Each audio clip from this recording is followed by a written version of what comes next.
Let's turn this into marching ants. Marching ants. And there we go. But what's the problem? Well, we've got that gap where the handle is.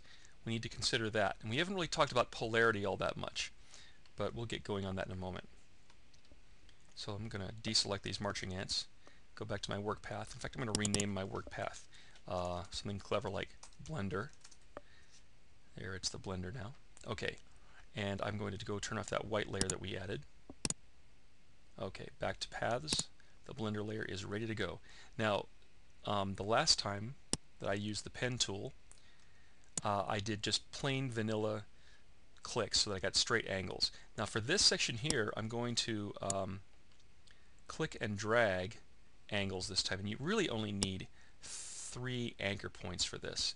So I'm going to put one at the bottom, one at the top, one somewhere on the side here, and then I'll close it back up with the original shape. There we go. Now it's pretty close. Let's go back and edit. So I'll get the white arrow tool, and I also am still going to use my convert point tool, but I really don't need to even see it over here in this tile. As long as I use the keyboard shortcut, it still will use it. Okay, so I'll click on this edge and maybe pull this handle out a bit.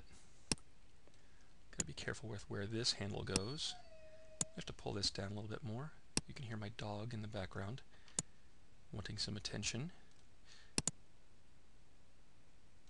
Let's pull the handles directly out of this again. I might pull this one out. There we go. And pull this one up. Let's see, how does this one look? Maybe pull this one down a little bit more. I'm liking that quite a bit. Okay. Let's try this again where we see how the marching ants look. So let's turn on the white layer just for a moment. Oops, went out too far.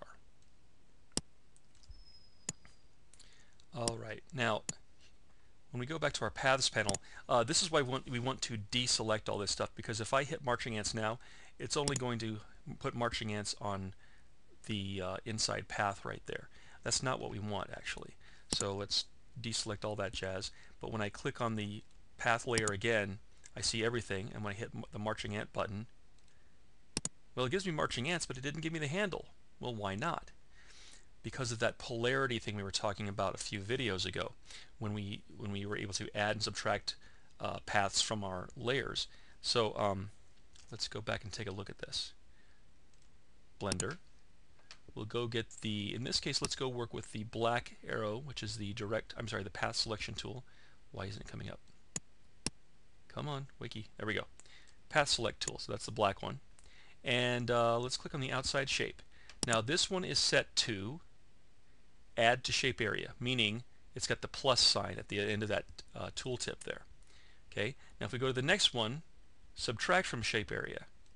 If we click that, well, now it's going to be set to subtract, and we can tell that it's wrong because we've got a white background here in our path.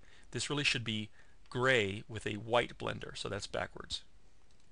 Let's go here. Now let's click on the inside shape. Now this is set to be positive. Well, if we set it to negative, it's going to do its cut into the blender shape.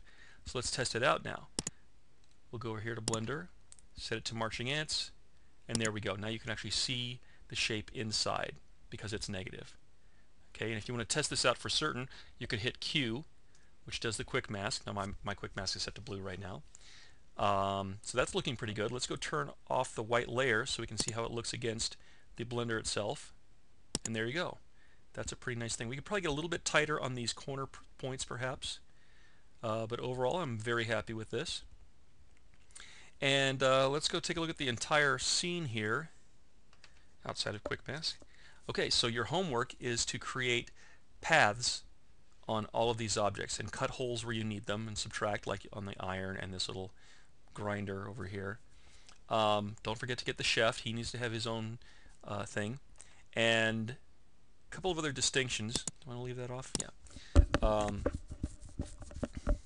Number one is that your homework will be, all of your shapes will be on one of these layers.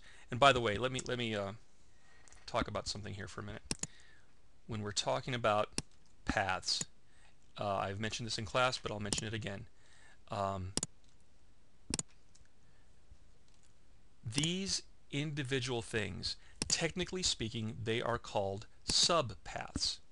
So basically, these layers here, well, not technically called layers. We call them layers because we're kind of used to seeing that methodology in the layer panel. But these are actually, this whole layer, so to speak, that's really the path. These guys are called subpaths because they belong to this one path. And of course, you can have multiple paths, you know, a big stack of them in here if you wanted them. Um, but and when you speak with professionals and you say, "Oh, I'm working with paths," you know, they're going to know paths and subpaths. It's not going to be a thing where you have to specify, "Well, I'm working with subpaths." They'll know. You just say paths. So the point is about this is that when you create your subpaths, they should all be on one path layer. Okay, so for every object that's in the scene, you know, the blender, the teapot, and so forth, uh, they will all live happily on one layer of the path. Okay, and I have one more piece of homework, I think, and then I'll let you go.